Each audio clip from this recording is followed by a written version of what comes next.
हाय। आज हम लोग ग्रेविटेशन यानी गुरुत्वाकर्षण चैप्टर के कुछ मल्टीपल चॉइस क्वेश्चंस के बारे में अध्ययन करेंगे। पहला क्वेश्चन है, the gravitational force acting on an object is also known as its mass, weight, volume, density. किसी वस्तु पर लगने वाले गुरुत्वाकर्षण बल को इसके रूप में भी जाना जाता है। तो इसका आंसर है वेट, भार।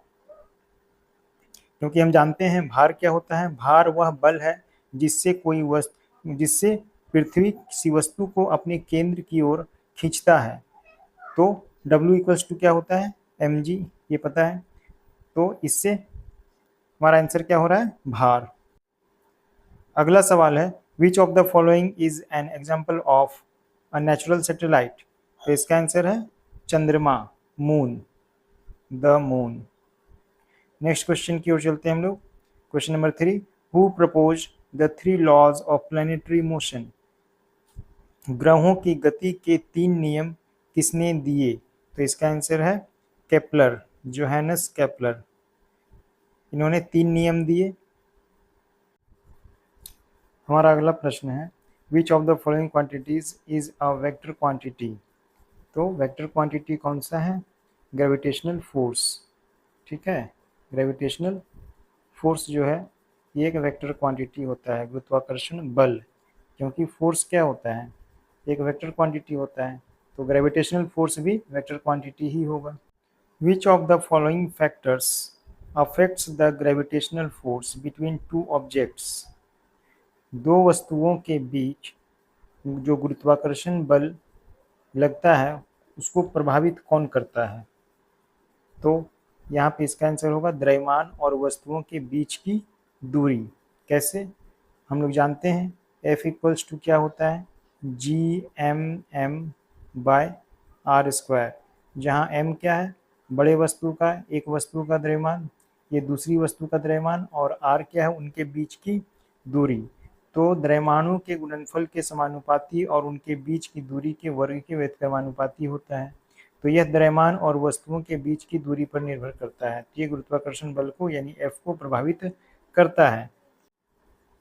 नेक्स्ट क्वेश्चन है, the value of acceleration due to gravity on moving from equator to poles will. तो इसका आंसर होगा क्या, आइए देखते हैं। एक्चुअली पृथ्वी जो है वो थोड़ी चपटी है, ठीक है, तो यह दूरी ज़्यादा होगी इसके मुकाबले। और यहाँ पे मान लिया पोल्स है, ये नॉर्थ पोल और ये साउथ पोल है, तो ये दूरी इस दूरी से ज़्यादा कम होगी और ये दूरी इस दूरी से ज़्यादा होगी। तो हम जानते हैं acceleration due to gravity small g equals to capital G m/r² होता है, जहाँ r क्या है, डिस्टेंस। तो यह जब बढ़ेगा, r जब बढ़ेगा तो g का वैल्यू घटेगा, और r जब घटेगा तो g का वैल्यू बढ़ेगा। तो यहाँ पे देख रहे हैं कि जब ध्रुव पे होता है, ध्रुव पे क्या हो रहा है, r की दूरी घट जा रही है, तो यहाँ पे g का वैल्यू बढ़ेगा, यानी एक्सेलरेशन ड्यू टू ग्रेविटी क्या हो जाएगा, बढ़ेगा।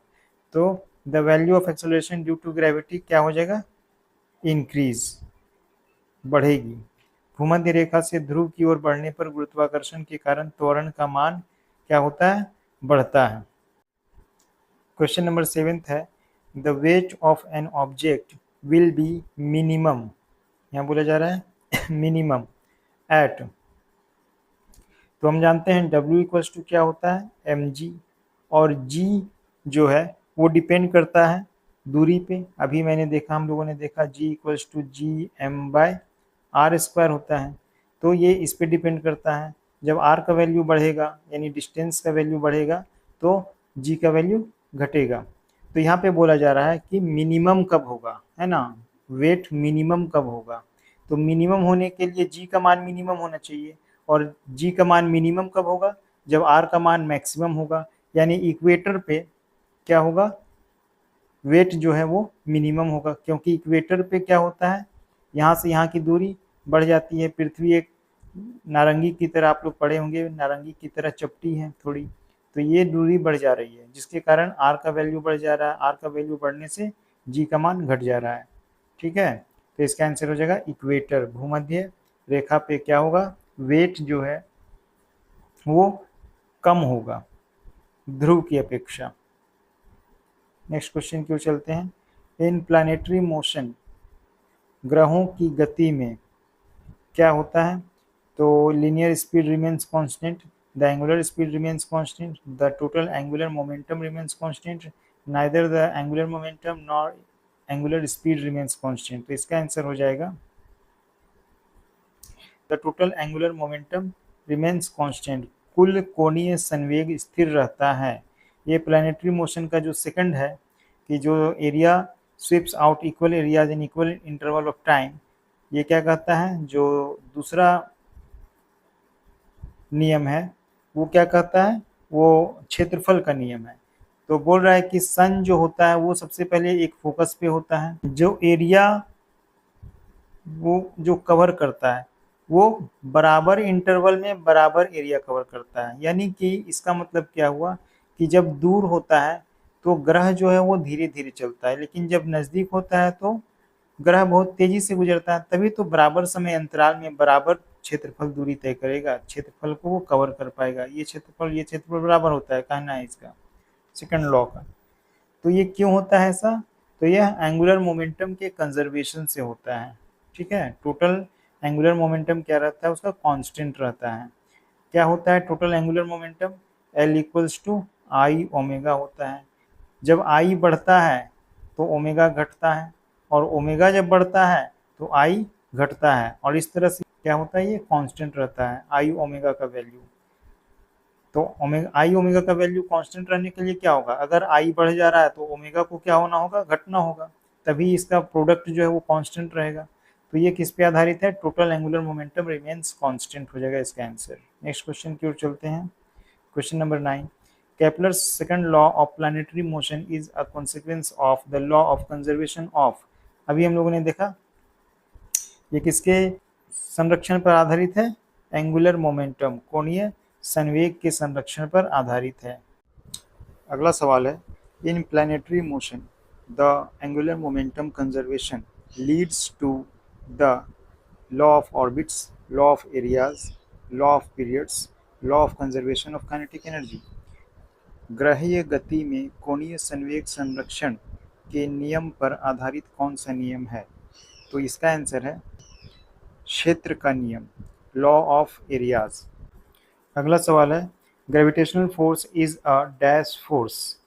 तो इसका आंसर होगा लॉन्ग रेंज फोर्स। क्या हो जाएगा? लॉन्ग रेंज फोर्स, लंबी दूरी का फोर्स है। यह संपर्क बल भी नहीं होगा। क्यों नहीं होगा? क्योंकि जो ग्रेविटेशनल फोर्स होता है वो बहुत दूर से ही उस पर इफेक्ट डाल सकता है। मान लीजिए पृथ्वी का सतह है, यहाँ से कुछ ऊंचाई पे कोई वस्तु है तो इस पर भी एक फोर्स लगता है। तो ये कौन सा फोर्स है? लॉन्ग रेंज फोर्स है। ग्रेविटेशनल फोर्स एक लॉन्ग रेंज फोर्स है। नेक्स्ट क्वेश्चन है, average density of the earth is directly proportional to g. क्या होता है ये? डायरेक्टली प्रोपोर्शनल टू जी होता है। तो इसका आंसर हो जाएगा बी, डायरेक्टली प्रोपोर्शनल टू जी, जी के समानुपाती होता है। अगला सवाल है, एक वस्तु का पलायन वेग द्रव्यमान पर निर्भर करती है। किस प्रकार निर्भर करती है? तो हम जानते हैं कि पलायन वेग जो है वो उस वस्तु के द्रव्यमान पर निर्भर नहीं करता है। ठीक है, वो कैसा होता है? उसका formula V E equals to root under 2GR, जहाँ R क्या है? उस प्लैनेट का रेडियस होता है, और ये G acceleration due to gravity है। तो यहाँ पे कहीं भी M नहीं दिख रहा है, यानी कि जो जिस वस्तु को पलायित करना है यानी एस्केप करना है उस वस्तु के द्रव्यमान पर वो निर्भर नहीं करता है। तो इसका आंसर हो जाएगा m का पावर 0। m का पावर 0 मतलब 1 हो गया, यानी द्रव्यमान पर निर्भर नहीं कर रहा है। आगे बढ़ते हैं हम लोग। नेक्स्ट क्वेश्चन है, पृथ्वी पर पलायन वेग का मान लगभग होता है। तो पृथ्वी पर पलायन वेग का मान कितना होता है? 11.2 किलोमीटर पर सेकेंड। ठीक है, किलोमीटर पर सेकेंड, इसको याद रखेंगे, ये इंपॉर्टेंट क्वेश्चन है। नेक्स्ट क्वेश्चन की ओर चलते हैं हम लोग। In an elliptical orbit where is the sun located. तो जो सन होता है वो कहाँ पे होता है? किसी एक फोकस पे होता है। इलेप्टिकल ऑर्बिट का 2 फोकस होता है, एक यहाँ और एक यहाँ। तो किसी एक फोकस पे सन होता है, तो at one of the foci. Focus में से एक पर, हो जाएगा इसका आंसर सी। नेक्स्ट क्वेश्चन की ओर चलते हैं हम लोग। The weight of an object on the moon is approximately 1/6। कितना होता है? 1/6 पार्ट होता है। जितना वेट उसका पृथ्वी पे रहता है उसका 1/6 पार्ट होता है मून पर।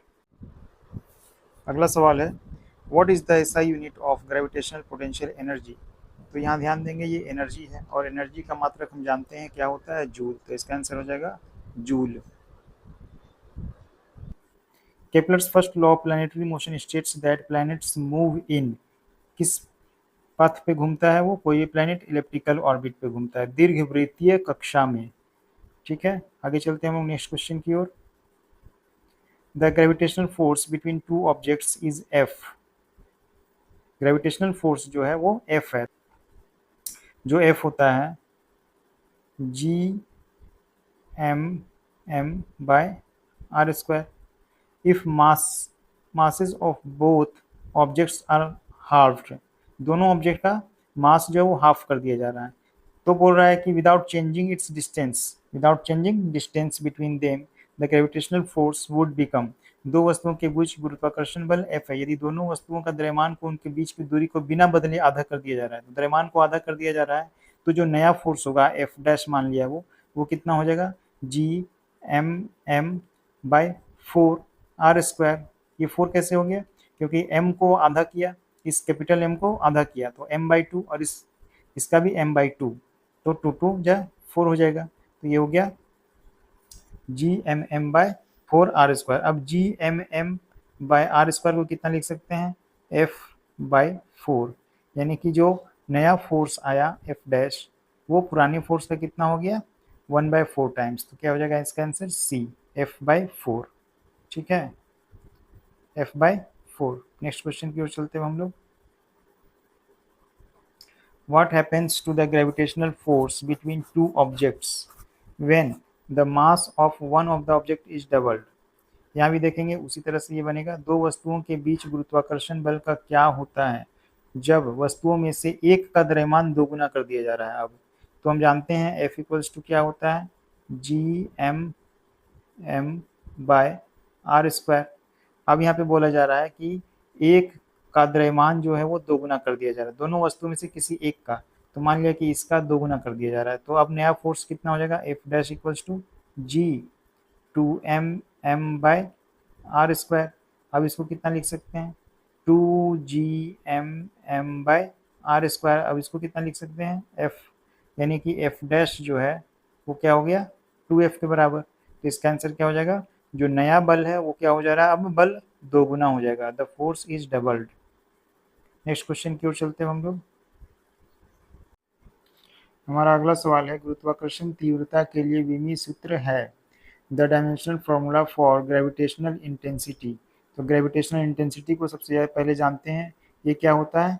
फोर्स पर यूनिट मास को क्या कहते हैं? Gravitational intensity. तो फोर्स का जो डायमेंशनल फॉर्मूला होता है वो क्या होता है? m/l(t)⁻²/m। तो m से m कैंसिल, तो हमारा बच गया l(t)⁻²। तो ये हो जाएगा answer B, l(t)⁻²। Next question की ओर चलते हैं हम लोग। The gravitational force of attraction is least. गुरुत्वाकर्षण बल का मान सबसे कम होता है, कहाँ पे होता है? यह भूमध्य रेखा पर होता है। ठीक है, हम लोगों ने अभी चर्चा किया कि पृथ्वी का जो आकार है वो कैसा है? थोड़ा चपटा है, यानी कि एक संतरे के जैसा। तो ये डिस्टेंस इस डिस्टेंस से ज़्यादा होगा। यानी यहाँ पे अगर हम नॉर्थ पोल माने, यहाँ पे अगर हम नॉर्थ पोल है, यहाँ पे साउथ पोल, तो नॉर्थ पोल से सेंट्रल का जो दूरी है वो भूमध्य रेखा की अपेक्षा कम होगा। ठीक है, तो हम जानते हैं g इक्वल्स टू क्या होता है? gm/r²। तो जब दूरी बढ़ेगी तो गुरुत्वीय त्वरण जो होगा वो क्या होगा? घटेगा। तो जब गुरुत्वीय त्वरण घटेगा तो फोर्स का मान भी क्या होगा? वो घटेगा। तो इसका आंसर हो जाएगा क्या? At the equator. क्या हो जाएगा? At the equator. समझ में आया? नेक्स्ट क्वेश्चन की ओर चलते हैं हम लोग। Newton's universal law of gravitation applies to. Newton का जो सार्वत्रिक नियम है, गुरुत्वाकर्षण का सार्वत्रिक नियम, वह किस पर लागू होता है? क्या हो जाएगा इसका answer? Both small and big objects, छोटे और बड़े वस्तुओं पर। नेक्स्ट क्वेश्चन है the value of G varies as.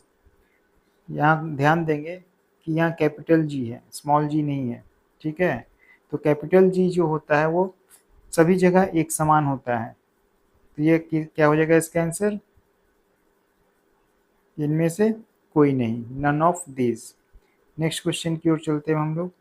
The value of acceleration due to gravity dash with height.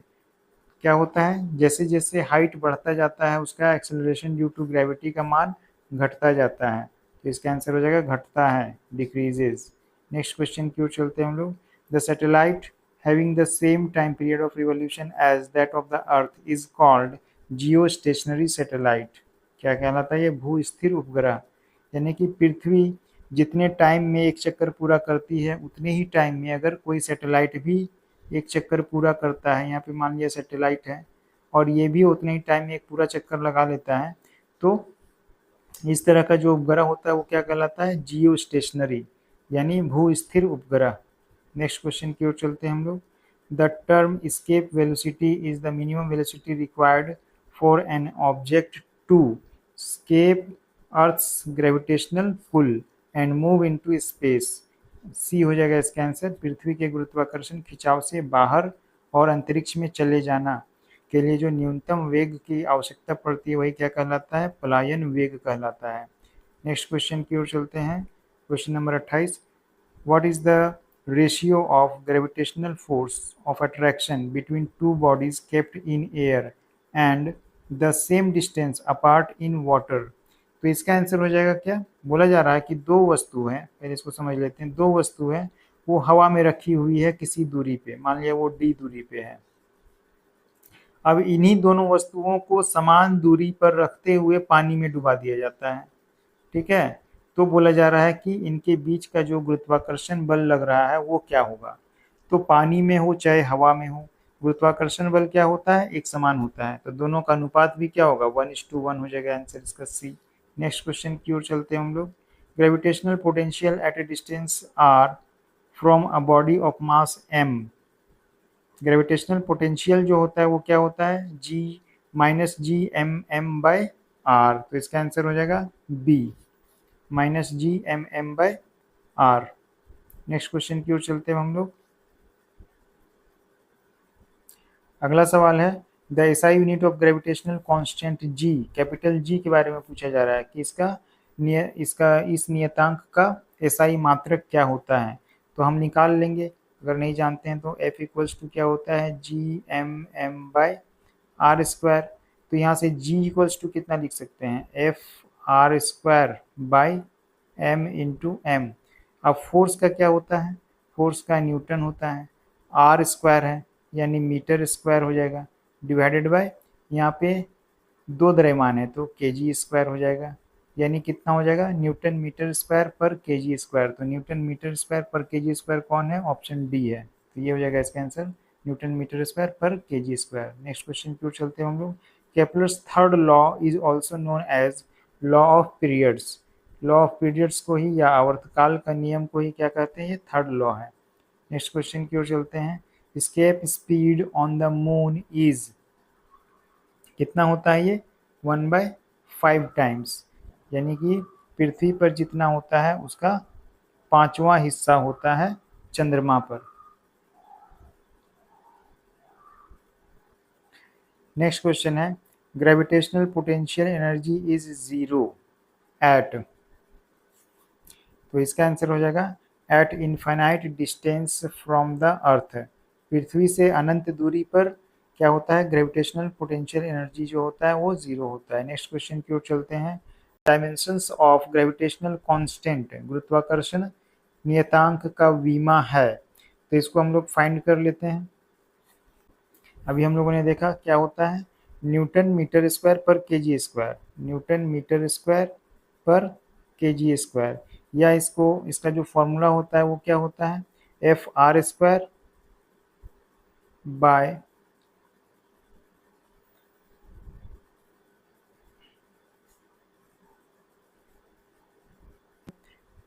F equals to GMM by are square. तो G का value क्या हो जाता है, F R square by M into M. अब force है तो force का क्या होता है, MLT-2, ठीक है।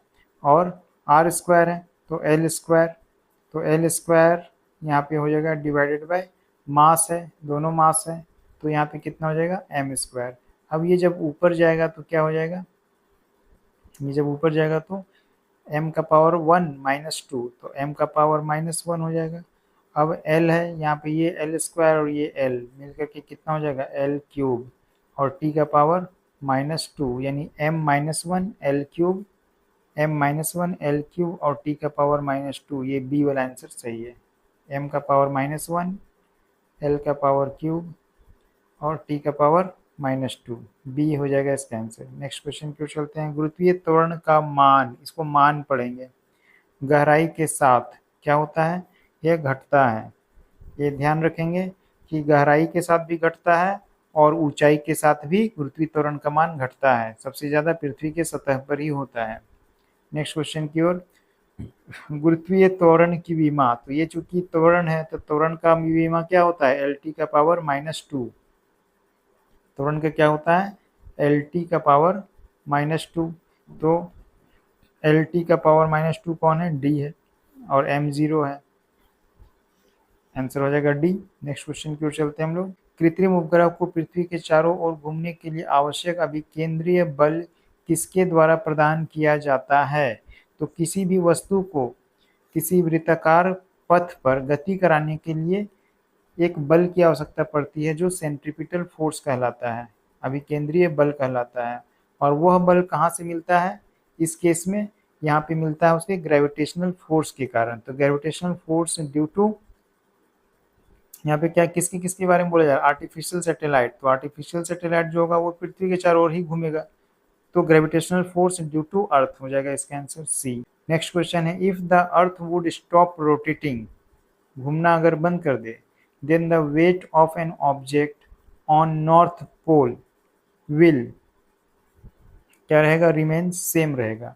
क्यों, क्योंकि पोल पर जो है वो पृथ्वी घूमती रहे या रुकी रहे, यह जो छोर होता है,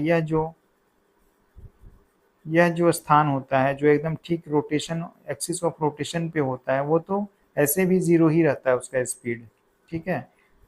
तो क्या होगा इसका, रिमेन्स सेम हो जाएगा। नेक्स्ट क्वेश्चन की ओर चलते हैं हम लोग।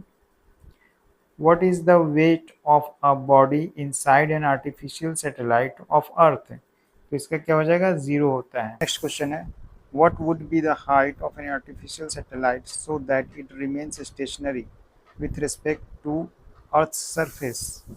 एक कृत्रिम उपग्रह की ऊंचाई कितनी होगी ताकि वह पृथ्वी की सतह के संबंध में स्थिर रहे। तो इसका आंसर है 36,000 किलोमीटर, पृथ्वी से 36,000 किलोमीटर ऊपर। अगला सवाल है, value of G is maximum at, G का मान यानी गुरुत्वीय त्वरण का मान अधिकतम होता है। तो हम जानते हैं कि जी का मान है वो पृथ्वी की बनावट पर निर्भर करता है।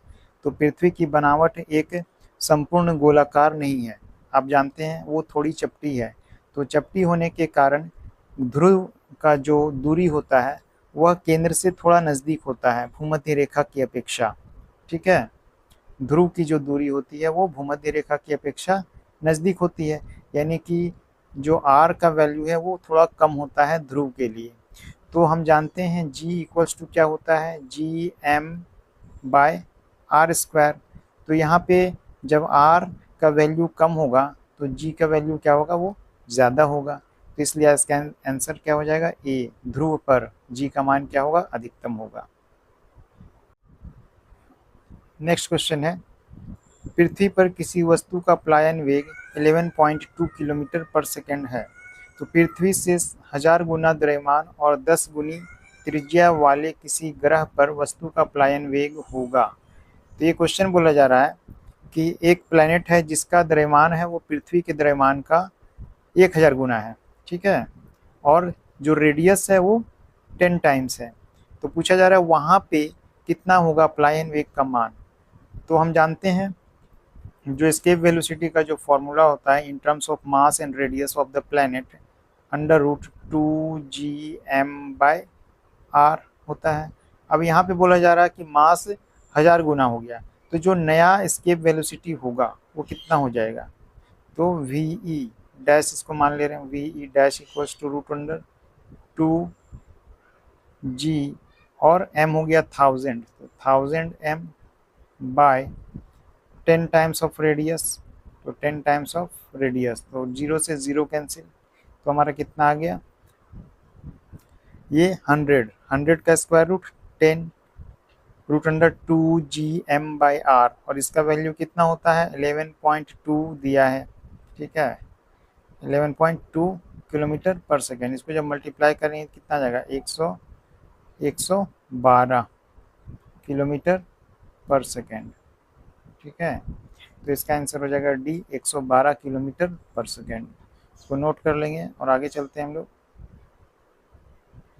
The relation between the radius of the earth orbit and the time period is, तो ये एक्चुअली केपलर्स प्लानिटरी मोशन के बारे में बात कर रहा है। जो थर्ड लॉ है, law of periods, T square proportional to r cube होता है। तो T square by r cube equals to क्या हो जाएगा कांस्टेंट, तो इसका आंसर हो जाएगा C, T square by r cube equals to constant. अगला सवाल है what is the relation between height h and depth d for the same change in g, यानी g में समान परिवर्तन के लिए ऊंचाई h और d के बीच क्या संबंध है, ये पूछा जा रहा है। तो हम जानते हैं ऊंचाई और गहराई दोनों के साथ g का मान जो है वो घटता जाता है। तो g at height h equals to क्या होता है फॉर्मूला g1 - 2h/r, और डेप्थ d g1 - d/r, ये होता है फॉर्मूला। तो यहाँ बोला जा रहा है कि समान परिवर्तन हो रहा है g में, यानी कि gh equals to gd।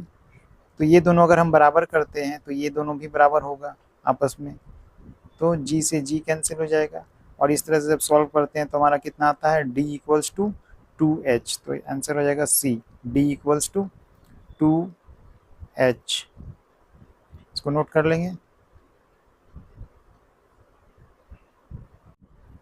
If the distance between two objects is doubled, how does the gravitational force between them change? यदि दो वस्तुओं के बीच की दूरी दोगुनी कर दी जाए तो उनके बीच गुरुत्वाकर्षण बल कैसे बदल जाता है। तो यहाँ जो है दूरी को दोगुना कर दिया जा रहा है, यानी कि जो डिस्टेंस है d वो क्या कर दिया जा रहा है d dash equals to 2d हो जाएगा। तो अब क्या हो जाएगा नया formula f dash equals to g/m/r², R square यानी डिस्टेंस का स्क्वायर, यहाँ डिस्टेंस कितना है 2d है, तो उसका स्क्वायर 4d² हो जाएगा। यानी कि इसको हम कितना लिख सकते हैं gmm/d² को कितना लिख सकते हैं f/4, यानी कितना हो गया ये 1/4 हो जाता है, सी हो जाएगा इसका answer, it becomes 1/4। Next question की ओर चलते हैं हम लोग, इसको नोट कर लेंगे। The escape velocity of a body projected vertically upwards from the surface of Earth is 11.2 km per second. If the body is projected at an angle 45 degree with the vertical, the escape velocity will be, क्या है हम जानते हैं कि किसी वस्तु का प्लायन वेग पृथ्वी पर 11.2 किलोमीटर पर सेकेंड होता है, लेकिन यहाँ बोला जा रहा है कि 45 डिग्री के कोण पर प्रक्षेपित किया जाता है। तो हम जानते हैं v जो होता है वो क्या होता है अंडर रूट 2gm/r, और यही क्या बराबर कितने के बराबर होता है 2gr के बराबर होता है। तो यहाँ कहीं भी एंगल वाली बात कुछ नहीं दिख रही है, कहीं भी एंगल ऑफ प्रोजेक्शन पर ये निर्भर नहीं कर रहा है। इसका मतलब कि यह कितना भी डिग्री पे फेंका जाए उसे 11.2 किलोमीटर पर सेकंड से ही फेंकने पर वो पलायित हो सकता है। इसका आंसर हो जाएगा तो कितना वही रहेगा, यानी बी 11.2 किलोमीटर पर सेकेंड। तो ये थे 45 क्वेश्चंस जो बहुत ही इम्पोर्टेंट क्वेश्चंस बनते हैं ग्रेविटेशन से। आप इसकी तैयारी अच्छे से कर लेंगे, प्रैक्टिस कर लेंगे, ये एग्ज़ाम्स के लिए बहुत ही इम्पोर्टेंट क्वेश्चंस हैं। धन्यवाद।